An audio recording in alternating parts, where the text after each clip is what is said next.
31, dernière demi-heure de BFM Patrimoine qui commence comme chaque demi-heure par un détour sur les marchés. C'est Romain Daubry qui nous attend chez Bourse Direct. On vous retrouve, Romain, une heure après le match des traders pour regarder ce CAC qui semble un petit peu hésiter sur la conduite à tenir maintenant qu'il est en hausse de 0,5-0,6% au-dessus des 6100.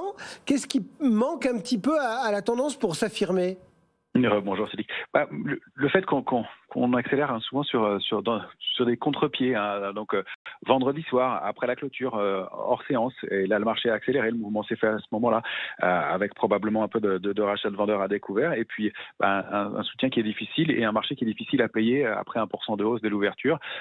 Donc un peu d'épuisement à court terme. Alors, à moyen terme plutôt. À court terme, c'est plutôt positif. Il y a toujours du soutien, on l'a indiqué. Il y a cette impulsion aussi sur le Nasdaq qui s'est développée la semaine dernière, qu'on avait signalé, qui a déjà presque fait la moitié de son parcours, plus de 4% depuis le jeudi dernier.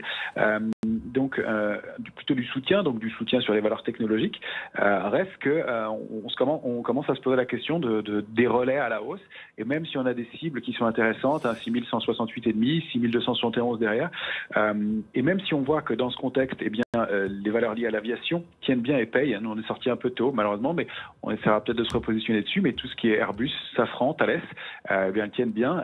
Elles sont entourées par le marché, alors qu'on est dans ce contexte de nouvelles vagues de reconfinement. C'était pas le cas aux autres périodes de confinement. Donc voilà, on voit un marché qui a l'air de payer la sortie de la crise, et ça c'est plutôt bien. Maintenant, on a sur l'échéance en cours et jusqu'au 16 avril plutôt du soutien.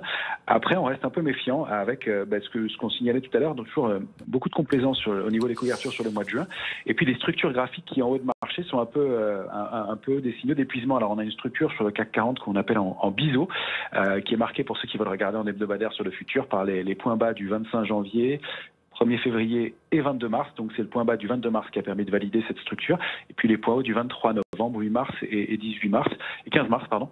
Et là, cette structure, c'est un triangle avec les cotations qui se resserrent à l'intérieur, qui pointent vers le haut et qui est souvent un signal d'épuisement. Alors il est très propre, il sera surveillé par le marché. Malheureusement, ces structures-là donnent souvent des faux signaux. Donc on ne va pas s'arrêter à cette structure-là, et c'est pour ça qu'on considère que pour l'instant le marché reste haussier. Mais on va remonter nos seuils d'alerte progressivement et travailler avec parcimonie. Et alors, il y a toujours des secteurs qui nous intéressent, l'énergie au sens large, nouvelle, et puis les énergies plus traditionnelles. Les ressources de base, on est rentré dessus, ça se passe plutôt bien dans les médias. Les technos, bien sûr, par sympathie avec le secteur du Nasdaq, qui est des valeurs technologiques américaines, qui se portent bien aussi. Et puis on voit des frémissements en ce moment aussi sur le secteur des alimentation, qui donne des signaux intéressants sur lesquels on s'est positionné il y a quelques jours. Donc voilà comment on travaille pour l'instant, mais avec un peu plus de prudence. On se dit qu'on commence sûrement à avoir vu le meilleur largement, et qu'il y a maintenant peut-être plus à perdre qu'à gagner. Peut-être Céline mai, peut-être un peu tôt, mais à surveiller. Non, on est le 1er avril, on est début avril. Vous n'allez pas déjà nous envoyer au mois de mai? Non, mais on surveille. On est prudent.